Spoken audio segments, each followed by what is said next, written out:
Hello, my name is Voya and welcome to my deep guide. Well, today is another Q&A video. This is a video where I actually gather up your comments and some relevant questions that I think are kind of interesting to address, and then I address them in this fashion because the answers might be actually relevant to multiple users. So let's get going. And the first question comes from James Eichenbaum. Always great tutorials and reviews. G Drive works great. Question. Thank you, first of all. Do you also recommend as best practice to use G Drive to sync your notes as well, or sync notes using Books Cloud, or both? So that's actually a good question, and I think that my preferred method is actually both.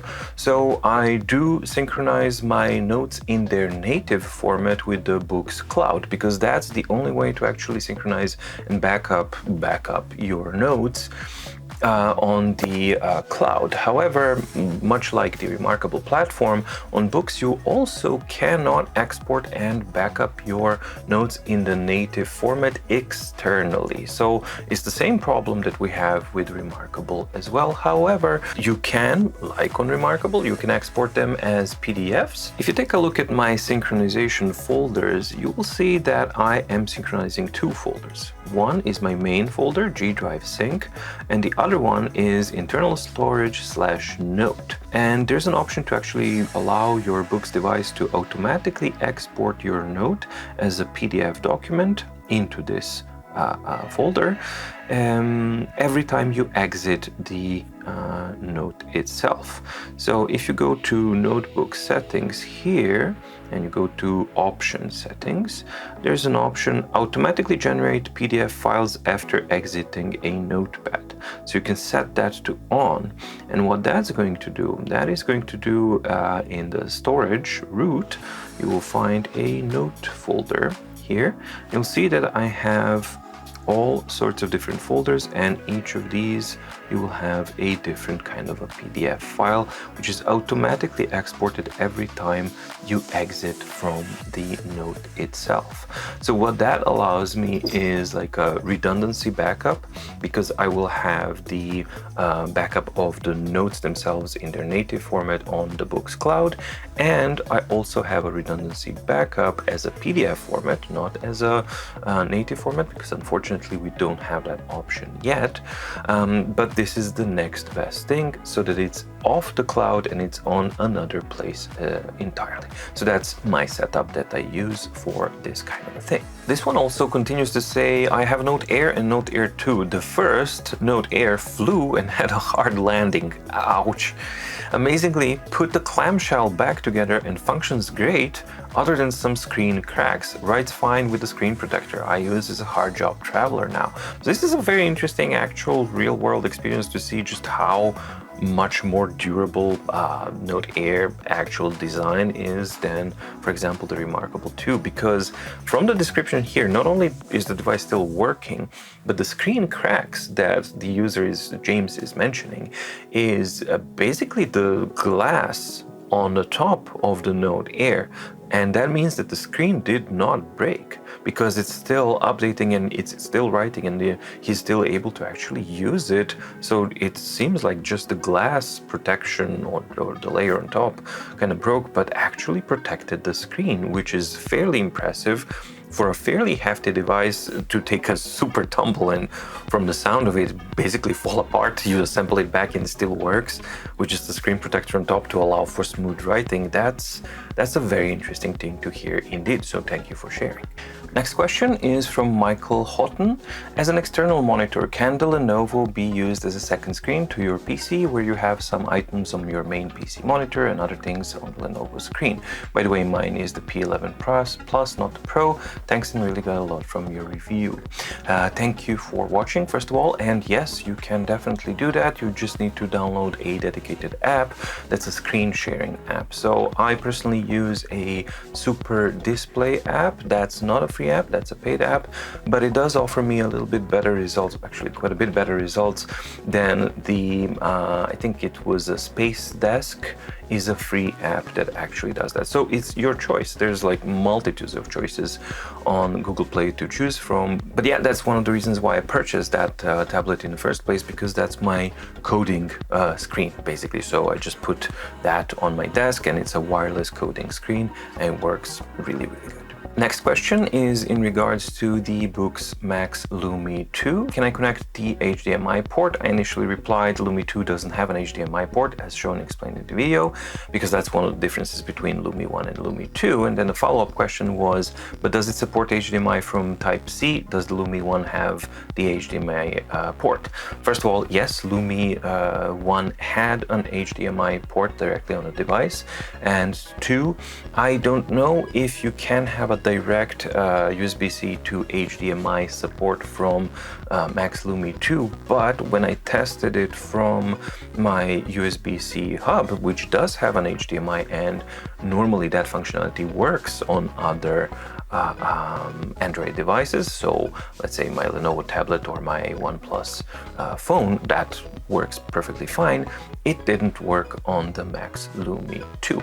Now, if some combination of a converter or a specific type of a converter from USB-C to HDMI might give that functionality to you, I really don't know, but there's no real guarantee. So hopefully that helps. Next question is in regards to the Amazon Scribe. So from Root Cow, will the Scribe have split screen mode for reading and browsing side by side? I tend to do my own research as I read the book. I look up things I'm not familiar with to learn more about them.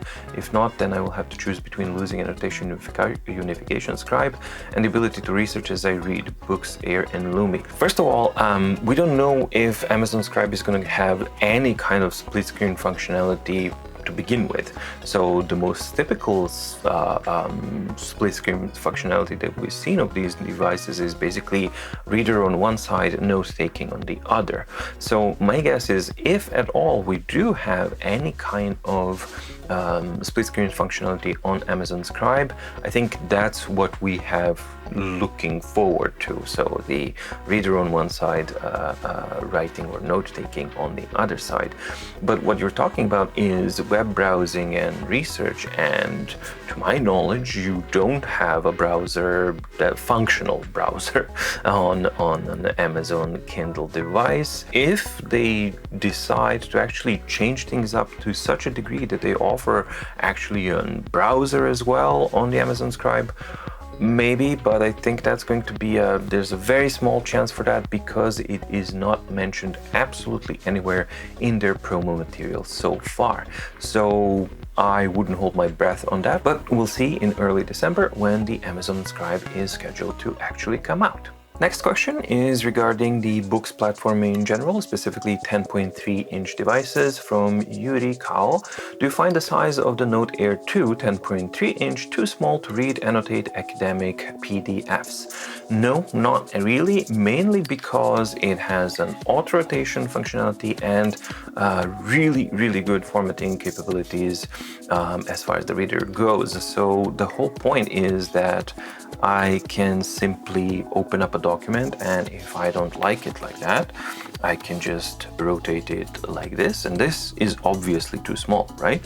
So that's not something that I'm looking for, but all I need to do is go to the format and fit width. And then I actually have this excellent functionality between basically scrolling through the pages and doing all of this stuff, which is really, really good.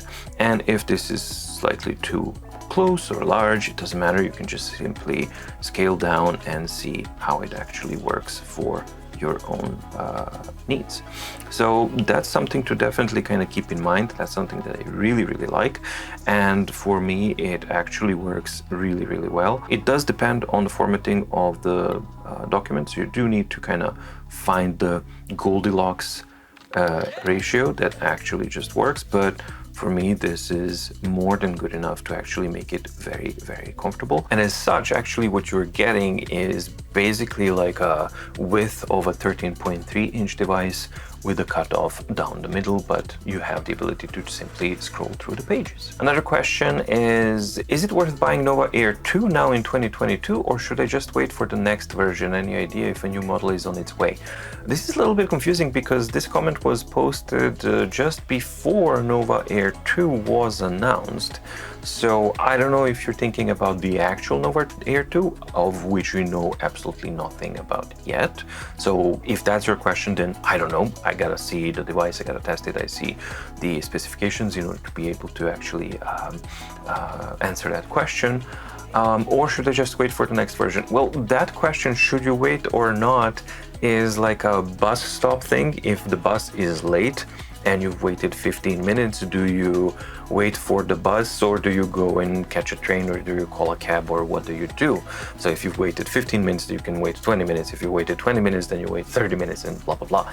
So with this whole idea, should I wait for the next version? There's always going to be a next version. You will never have the latest version for more than maximum 6 months, because that's how the market is. It's a consumer-oriented market, and especially with books devices, their mentality is basically just roll out another device and another device, iterative updates of the devices instead of basically sticking to one unit alone. So as far as eco-waste stuff goes, I really dislike that. I think that they should kind of focus a little bit more on just one product and a firm line of products and more focused line of products.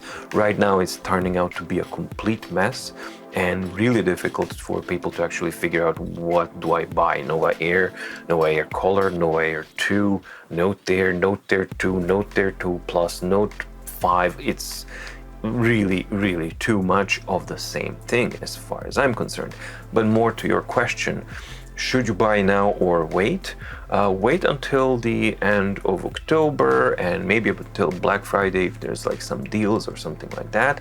And if there's no device that you need by that time, then you don't need the device, and then you can wait until you actually need the device. Next question is in regards to the Huawei MatePad Paper, and Rowdy Blakely says, I guess the installation of your favorite Android APKs would improve matters somewhat.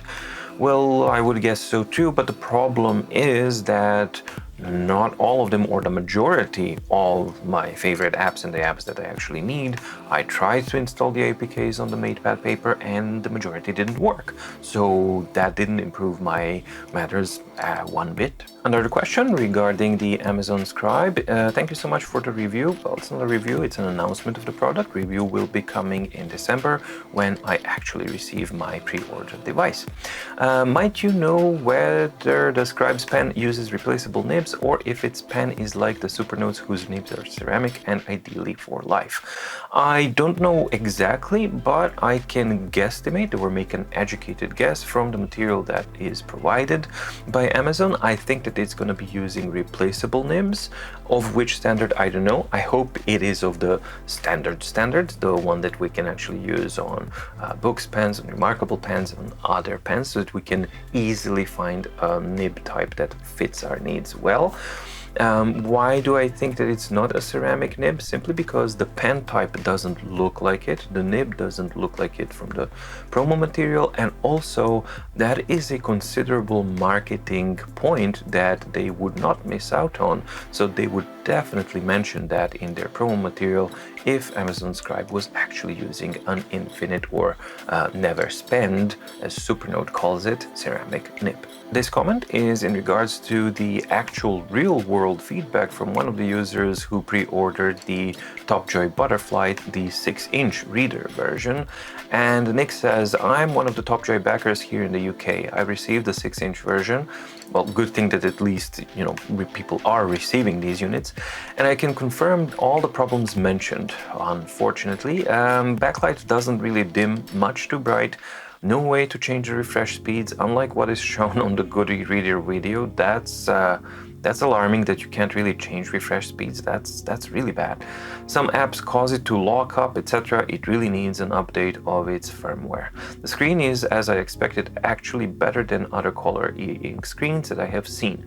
That is also a good thing to kind of point out, because the only interesting point about these devices is the DES screen. There's literally nothing else about these devices that's interesting, even remotely appealing in any way. So it's just that screen. So that was my interest, and that's actually why I pre-ordered the unit in the first place, to see the DES technology and to see how does it actually compare to the current e-ink screen panels that we have on offer. So it's good to actually hear that the DES screen does perform well and that it actually looks good.